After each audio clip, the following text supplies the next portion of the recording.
Hello, everybody. Welcome to AddiktGaming's third podcast covering Guild Wars 2. I think our last podcast was, before Celson? So we'll actually talk about Celson a little bit as well. You said podcast. Huh? I said what? Podcast. Oh, You didn't say, this is our you didn't third. say podcast. This is our third podcast.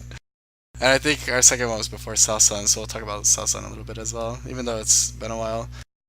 But I think the first thing I wanted to talk about was Dragon Bash. What did you think of Dragon Bash overall? It was a bit of a letdown. It didn't really have much content in it. And had one show on the weekend, which I didn't actually even attend because I got into a bugged instance and apparently got the helms then beforehand. Oh, were you And actually one of the people who got the helmet early on? yeah, just by accident, just logged into the game. Oh, we got some helmets, cool. When's the fireworks show? Oh, it's not on yet.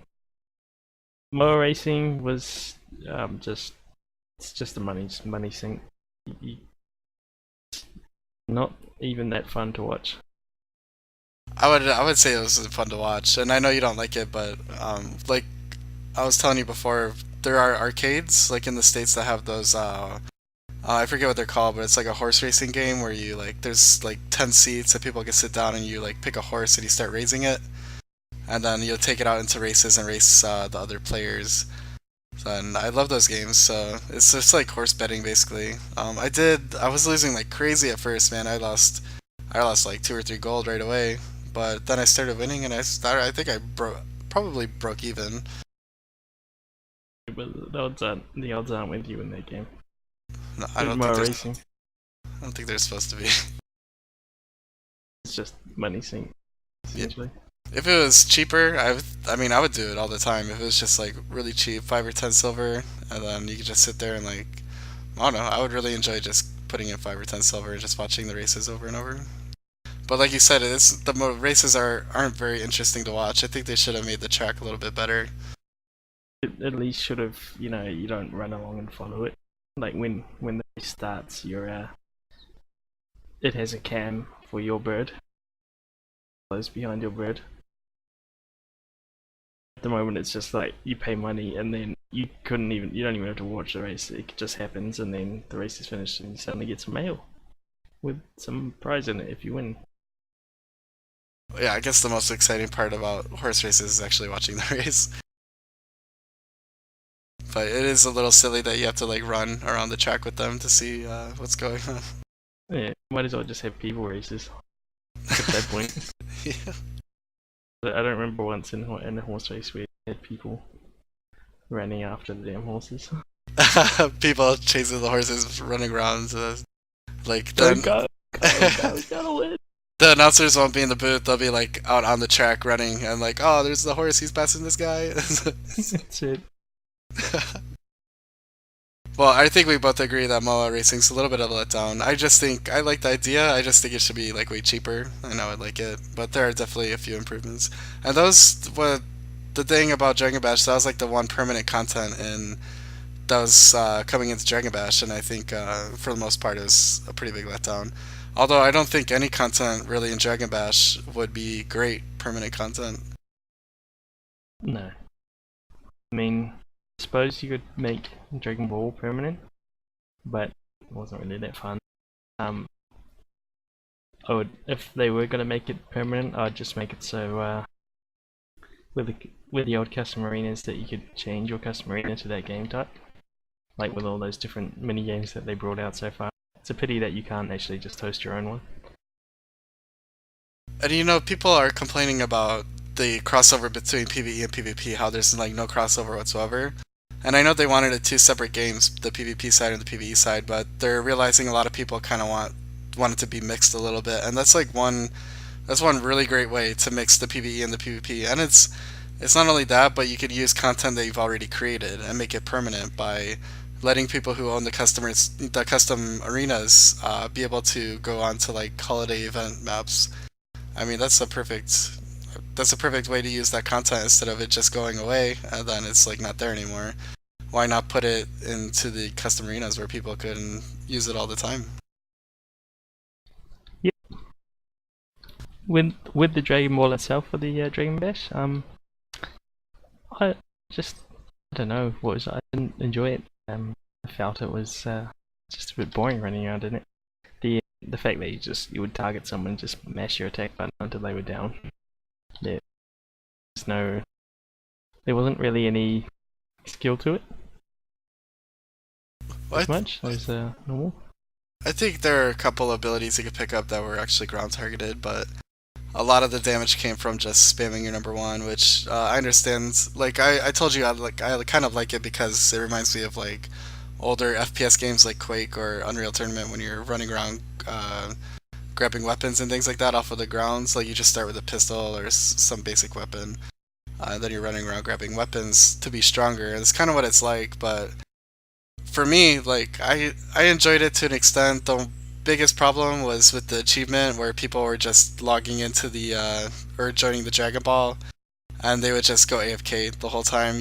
I mean, we would have a 5v5, and there's only like 3 or 4 people actually playing, and while all the rest are AFK. It steals the experience away from the other people, which fucking sucks. But I thought it was okay. The AFK thing was a really big problem though for me. But it is true that you could put your number one on auto attack, just hit one once, and then just chase somebody around, which definitely doesn't take any skill at all. So maybe I guess it could use a little bit of improvement if they do Dragon Bash next year. Maybe they'll do some work on that. I mean, with all the other ones, you actually had some skill shots that you could do that made it really fun, like with the Snowball Mayhem and things. Yeah, I was thinking of the snowball one where you had the three different. It was three, right? You had like the rifleman, then the scout, and like the support guy, right? You could put up like snow walls, and yeah, I just I can't remember. remember how many there were, but it was pretty fun. That the Snowball Mayhem, I love that one. Definitely a lot of skill involved in that one. I mean, there's a lot of skill shots, and yeah, putting up the walls and everything like that. Thought that was pretty cool. That's probably their best one, right? Like their mini Yes. PvP game. But out of all the events, that is the best one they've had so far. You mean the event in whole, or just the Snowball Mayhem? The Snowball Mayhem, out of all the events that have brought in those types of activities, the little mini games. The one I really loved was the Halloween one, where you ran around as like you're either alive or what was it? You're a dead or a ghost or something, and then you'd have to turn people. Oh yeah, I've completely forgot about that one. That was the one with the Mad King who was telling you what to do. Yeah, that was cool because it was like a survival one. That was fun. I love those type of games. Yeah, that one and the the Dota style one was alright. I played it like a few times, but I definitely like the other one, the survival type game. Uh, What's with uh what's with there being no jumping puzzle in the Dragon Bash, man? Like every single holiday event they've brought in a jumping puzzle.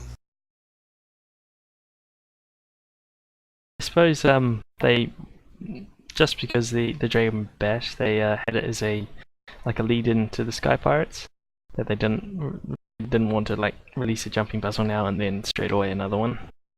But the problem is they really presented Dragon Bash as like an actual solid event right now. Like it was supposed to be the like, really good. It hyped it up a lot when it just didn't it it wasn't worth hyping. Like maybe next year when now that they've got an actual base for an event done, they'll be able to put some good things out. But really shouldn't have been hyped as much as it was.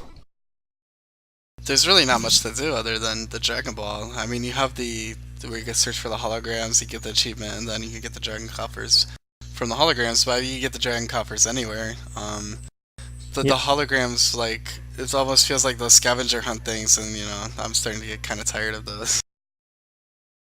It feels like every event they're putting in a scavenger hunt type of achievement. Yeah.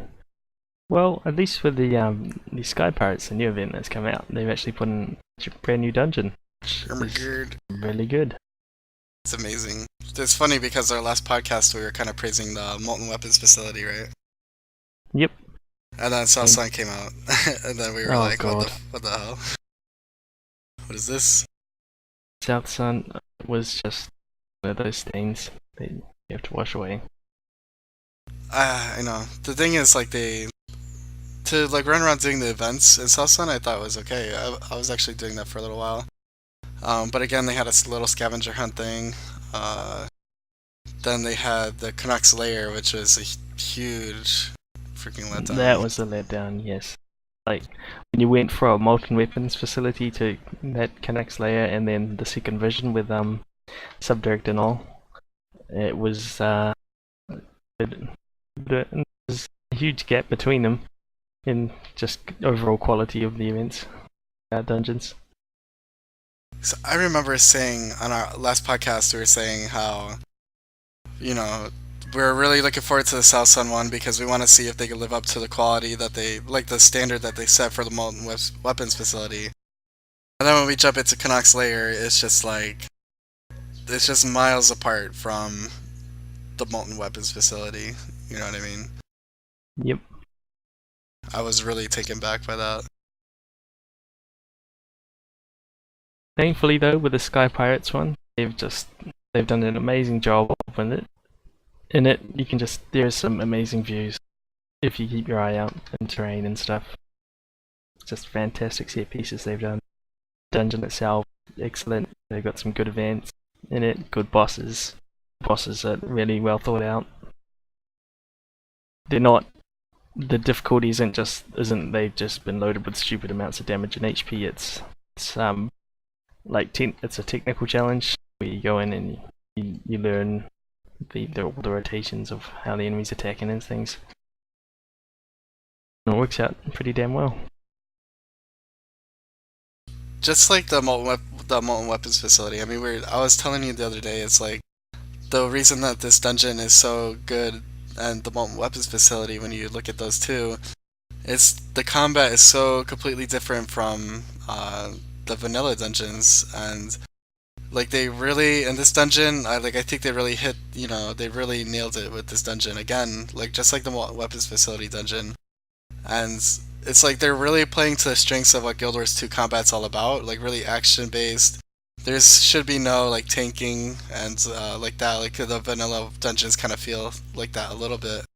But there's a lot of movement. There's a lot of evading certain things, and just the whole all the mechanics really feel like they really play to the strengths of Guild Wars 2's combat. So I mean these, it's kind of funny is that the two dungeons that are amazing, the best two dungeons in the game, the Molten Weapons Facility and this new one, the Aether Blade Retreat, they're both made like not even by the dungeon team. They're made by the Living Story team, which came from the Winter's Day events. So I think those guys really deserve a raise for the good job they've done so far.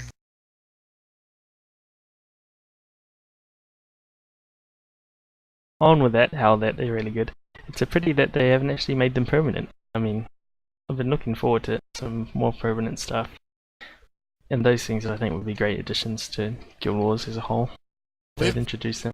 we've been suggesting that they do something with the fractals with that, and I actually think someone came out earlier with the Molten Weapons Facility and said that they plan on doing something like that. I mean, these are dungeons that are just. I mean, when I look at the fractal dungeons, it's kind of like the same thing where it's like night and day between the fractal dungeons and then the vanilla dungeons. Just the fractal dungeons are just so much more fun and more challenging.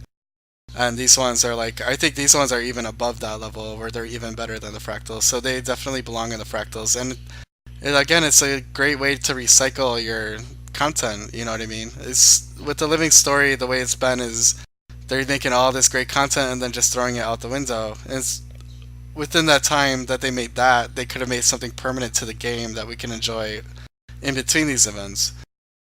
So what they need to do is put the dungeons in the fractals so we can go back and enjoy it over and over again because they really are just amazing dungeons. I mean, the boss fights, even the trash mobs are more creative. I think the trash mobs in the Molten Weapons Facility were a little more difficult and they had a more like defined kill order than the Aether Blade one. But the Aether Blade one still has like more creative trash mobs, which just makes the whole run a lot funner and a lot more challenging.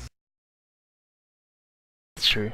And also, with the living story, the whole purpose was to make the game feel alive and like things are happening, progressing. But the problem is, with it, all this temporary content, is that the game itself has not actually grown. I mean, hasn't been really any additions except for Moa Racing and the South Sun Meta event. Yeah. That's it. Which doesn't really feel like the game has gone anywhere since for a long time, since the Fractals came out. That was So November, wasn't it? yeah, it's been a long time since they actually had good permanent content, which they really do need to work on. Yeah, 'cause the problem is when you do these living story events, if it takes you a day or 2 days, however long you want to spend on it, and then when you're done with that, you have to wait 2 weeks for the next event. So what do you do between those 2 weeks? You go back to the actual game, but there's nothing being added to the game, so it feels really stale. You know what I mean? Like it's just doing the same thing. Like there's only so many times you can run, do cough runs until you're just bored out of your mind. I mean, luckily World vs. World is getting better with the progression they added in there. It gives you more incentives to go in there and things like that. But they really between these events, there just needs to be more to do. So hopefully that's something that they really start working on. And I think they've also acknowledged that, where a lot of people are really complaining about all of this temporary content. It's like, what's going on, man? And hopefully that when it does come out, it is still on the level of what we've got with the temporary content, like quality that's in it. And it should be good to look forward to. Yep. Because it really is neat. I mean, we're quite far into the game now, and a lot of people are at their end's limit to how many times they can run the same content over and over again without anything new coming in. Do you think they did say that they wanted to start working on an expansion? And so I think there's a report that NCSoft, I think was it on one of their conference calls that they were talking about trying to get an expansion together. When do you think they would probably release an expansion? Probably not at least until a year from now. Next year. Next year would be the go. I mean, they'd probably announce it sometime at the end of the year. They actually are working on it. Yep. I mean, they have really good systems in right now. And it's like, even if they kept it in the original game for another year, by the time they go around the next year, they have a lot of systems in place already. I mean, the Fractals was definitely a good one to get in there. So adding on to those systems is easy. It's like just putting in the systems. That's like the big challenge. But now that they have the systems in, it's much easier to add content. It'd be nice to see them actually working on the content for the core game instead of just the living story stuff all the time. It's true. I think that's like a big complaint a lot of people have, but they have acknowledged that they're going to start working on more permanent content. So, yep, that's a good thing. It's a good thing, Cyrus. I know. Alright, so with the living story, they've been producing a whole bunch of small instances in it to actually convey the story itself, which have been pretty nice. They're good additions. Which those things there do help the game feel alive, as such as in like there is a story and it is progressing, the world is changing. But at the same time, like I said before, we do need actual permanent additions because between these living stories, there is nothing new. We are just essentially sitting there doing the same content for the past 10 months. I have a problem with some of the story instances because, I mean, I know they're getting these things out every 2 weeks, so you can't expect like a whole lot when you do these things. But I mean, for the Dragon Bash one, the one was in Dragon Bash, the kind of lead up to Sky Pirates. I just wish those things would be longer.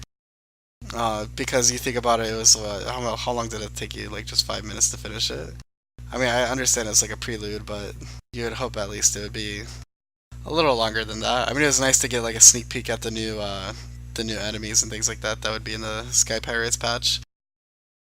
Well, that's the thing. It was just an introduction. It wasn't meant to convey so much of a story, just to give you a general like kickstarter into Sky Pirates itself, which is we got now, which will be the dungeon itself is the instance which has the story in it.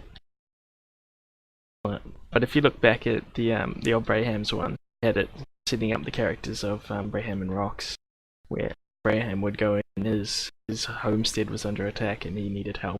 So he went and he asked the Norn, like the high ups there, and they wouldn't do it because of the Norn culture and stuff. He was against it. So he went in. Then you went and you saved his homestead, and that led on to him going and joining up with Rox later on into the whole Molten facility. You also had Rox who went to the hatchery and stuff, and went and saved everything there, and then ended up joining in with Braham too there in the Molten Weapon facility. It was a good lead up.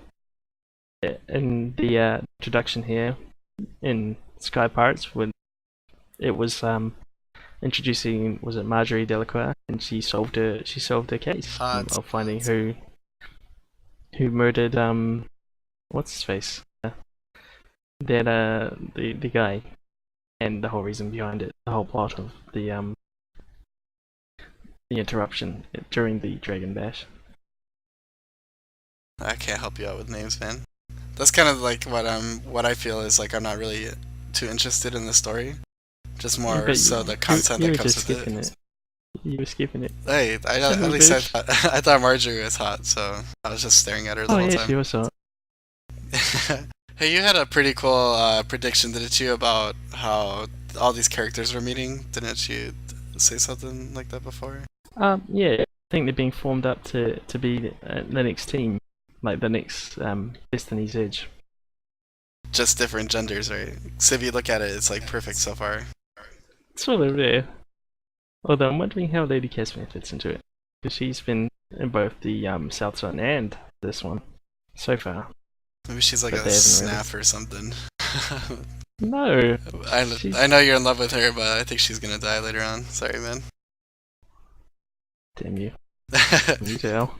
But you look at Braham, he's like the male version of Air, basically. And then Rox, female version of Ritlock. Then you have Marjorie, so the female version of what's his face? Logan. Yep. And they're all actually kind of working together, but like Braham's their son, right? And she's in the cutscenes with him. Rox is in the cutscenes with Ritlock. And then well, you say they're working together, but they're not. Like, well, no.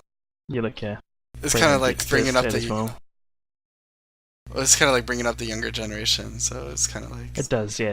It has that connection. I mean, they've done it. If I was right, Braham with yeah, Rox with Ritlock, and then you got Marjorie with Logan Head. They were in those instances when you're introducing the characters, so it does sort of feel like they are definitely introducing a new team into the game. You think that'll lead up? I almost wonder if that would lead up into the next expansion, and that would be the new Destiny's Edge, basically. I never thought about that about the expansion. Yeah, could quite possibly be what we need to bring it in. And then we'd probably fight another Elder Dragon, wouldn't we? Hopefully. I mean, we haven't. What have we actually done with Elder Dragons since we killed what's his face? Saitan. Yeah, back in like September, October. Yeah, he's been dead for quite some time. I mean, he was supposed to have been dead before the first South Sun, so it has been a long time since we have had anything to do with the dragon. Which is fine, because if they're gonna make the whole story revolve around Elder Dragons for like the first few expansions, you definitely want other things to do, between that. You don't want to be fighting dragons the whole time. This is true, but the problem is they haven't really told us anything. That's one of the things the internet hasn't been too good with, is telling us what they're going to do. Unfortunately not. What if their stuff just pops up and then say, oh, okay. Which kind of leads into another problem they have. It feels like their content before they release it isn't tested too well. There's always like bugs and glitches. Like with the MOA racing, you remember at the beginning people were like stunning the other MOAs and things like that to get their MOA to win. I mean, if you did, that takes simple testing, man, to figure that stuff out. I mean, I almost wonder who's testing their content. Well, we know who's testing the content. Let's not talk about that. Yeah, that's the story, bro. Behind closed doors. Yeah. So I guess like for our whole roundup, new Sky Pirate stuff is amazing. The dungeon is, I would say, on par or maybe even better than the Molten Weapons Facility, which is saying something because I was freaking in love with Molten Weapons Facility. One thing I wanted to talk about, because I remember we were talking about it last night, I think. Sometimes when we talk about Guild Wars 2 with our guildies and stuff, and I remember thinking what it was about Guild Wars 2 that really dragged me into the game, like really sucked me in. And I mean, I had played WoW for 6 or 7 years before I played Guild Wars 2, and I was just so tired of the gear grind. I was so tired of going into arenas or something and someone would just stomp me because, not because they're better, just because they have better gear. And I was starting to get to a point where I was really tired of having to spend so much time to stay like even with people. So one of the greatest selling points for me for Guild Wars 2 was how Guild Wars 2 is supposed to be extremely skill based. Like the progression would be skill. You get better, then you get to do more content because you're better. It's supposed to be difficult, and that's probably one of the biggest letdowns of me for Guild Wars 2. Um, Probably before the Molten Weapons Facility. I mean, the fractals are pretty easy until for me. I mean, I don't want to sound like an elitist, but uh, for the first like we're at like what level 20ish or so. I haven't had too many problems since then. I know they're gonna get harder later on, but that's kind of a grind just to get to the harder content. So I was always wondering like where's the skill based content that there's supposed to be that we were kind of promised, before launch. Then the Molten Weapons Facility came out. That definitely took more skill, and you could get through it faster if you were with a better group, with a more skilled group. And the faster you got through it, the more times you could do it and try to get like the rare jetpack and things like that. So that was we were talking about that, and that was one of the things that really I feel that the game needs the most is very challenging group content. And seeing the Molten Weapons Facility come out, seeing the Sky Pirates, the Aetherblade Retreat come out. I mean, these are very encouraging things for me because Aetherblade, we've been in different groups through Aetherblade Retreat, and one time or two times, we couldn't even finish it because our group just wasn't good enough. And then we would be with another group It was one time. or one time. Yeah, we're just so good we carry most of our groups, right? I know. No. Like, we Well, we were at the group, pug. man, Yeah, we were at the didn't pug. really work out too well. That reminded me why I hate pugs. I like going with guildies. At least you could yell at your guildies and tell them to do it right or something like that. Not pugs, like you just don't say, whatever. I think it was we couldn't get past the first part. We tried a few times, and then the guy that started the instance actually left. Then we left it. We came out and we grabbed like two more people, and then we went in and like basically cleared everything with like no problems. I think it took us maybe two tries on the one or two tries on the first event, and then on the final boss we got it in two tries. So you can really tell that there's actual difference between having a good group and a bad group. Where most of the dungeons and content you go through now earlier was like it didn't really matter who was with you. You could just stomp through the content. So I just wanted to say that because I'm with some of the content they've been releasing lately, I'm really encouraged that they're understanding that people really want more skill-based content, more challenging content for groups. So the this new dungeon is really giving me new hope for Guild Wars 2. How do you feel about it? I mean, it's a really good, I give it two thumbs up. This new dungeon. They've made it so the whole group needs to be involved. It's not one person can carry you. It's definitely a group thing. Whereas if you had things like in Inspector Null, we did what, three-man? We three-manned the Inspector Null the first go through, which was we were like, what? This was supposed to be difficult. That's why it was so disappointing. It was just a step backwards. Yeah, I wonder if they were trying to make it as difficult or as challenging as the Molten Weapons Facility, or maybe they were just trying to make it easier. I don't know what their intentions were, but I know for sure their intentions for the new dungeon were to make it more challenging, and they did. They did a perfect job. But like you were saying, it takes the whole team. Like on some of those encounters, if one or two people go down, it's almost like GG. You have to start over. So it really takes everyone's personal skill, which is what this game needs. It needs 5 players with good enough skill to get past certain content. Not just three really good players too. Just whatever players, and you can still burn through it. So it doesn't take too much coordination or concentration or anything like that. But when every single person has to concentrate on what they're doing to get through it, then that's the type of content Guild Wars 2 needs for sure. It's like with the mortars in the second boss. If you've got someone down and dead, then that in turn means more mortars are shooting the remaining guys, which puts more pressure on them. So it just becomes a lot harder. So you do need that group to survive through it.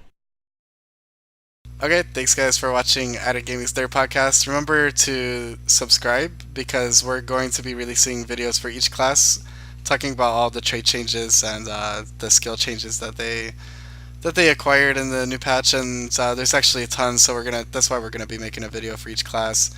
And we're gonna be trying to go through all of our older builds and updating the builds and making sure they're all up to date because there are quite a few trait changes. Anyway, thanks for watching, guys. Make sure to subscribe, share with your friends, and leave a comment below.